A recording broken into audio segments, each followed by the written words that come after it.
Habló la ministra de la Suprema Corte de Justicia hace unas horas después de que autoridades educativas confirmaron que su tesis para obtener la licenciatura de Derecho en el año 1987 fue plagiada de otra tesis de 1986.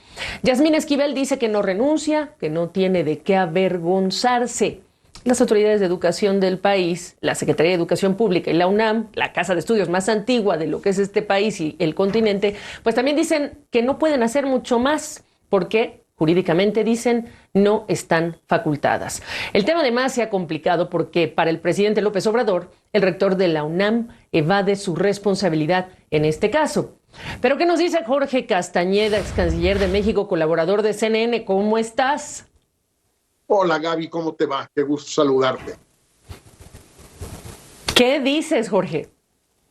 Pues mira, Gaby, es un problema porque en efecto el presidente López Obrador tiene algo de razón en la medida en que el rector Enrique Graue de la UNAM pues sí está evadiendo un poco su responsabilidad.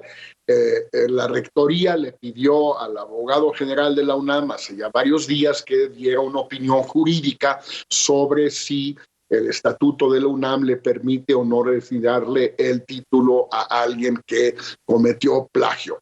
Y desde luego el abogado dijo que no había cómo hacerlo, pero pues probablemente dijo que no había cómo hacerlo porque esa fue la opinión que el rector le pidió. Si el rector le hubiera pedido la opinión contraria, pues los abogados, todos sabemos, encuentran la manera de justificar jurídicamente una decisión política. El rector no quiso tomar esa decisión política por muchas razones, pero una de ellas, Gaby, es que este año, el 2023, hay cambio de rector, hay sucesión en la UNAM.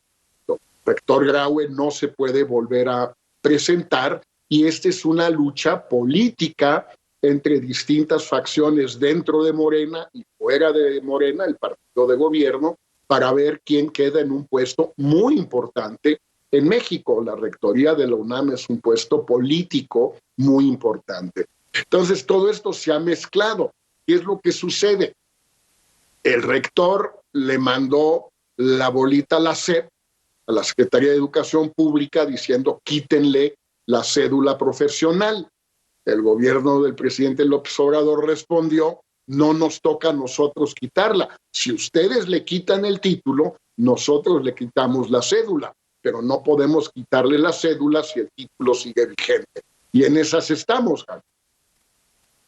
Ahora, el precedente que se está sentando, el mal menor que se está eligiendo defender, esas omisiones de, por ejemplo, la UNAM, que bueno, estará atada jurídicamente, pero no habla de sus valores como casa de estudios, que no protege a su comunidad de investigadores cuando estamos hablando del robo de ideas, Jorge, por ejemplo, y la defensa, las declaraciones de la propia ministra.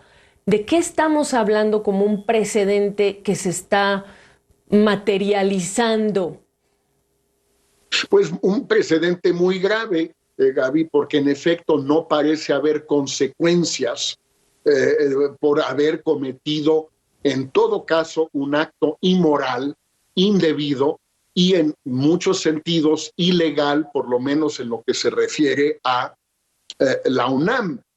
Pero también quizás incluso a todo el Poder Judicial y la Suprema Corte, porque si ella no tiene derecho al título, porque es un título obtenido con una tesis plagiada, entonces ostentó un título que no tenía y por lo tanto, según algunos abogados, ha cometido incluso un delito.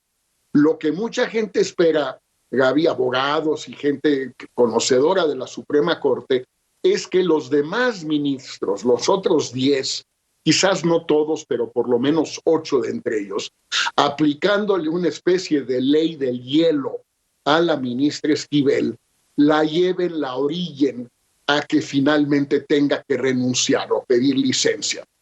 No lo van a hacer en público los ministros, no lo van a hacer quizás ni siquiera colegialmente en una reunión con ella, pero hay quienes piensan, esperan, yo diría, que esto suceda y que a pesar de la voluntad de la ministra y del presidente López Obrador de que ella permanezca en su cargo, finalmente termine por renunciar porque su situación ahí se volverá insostenible.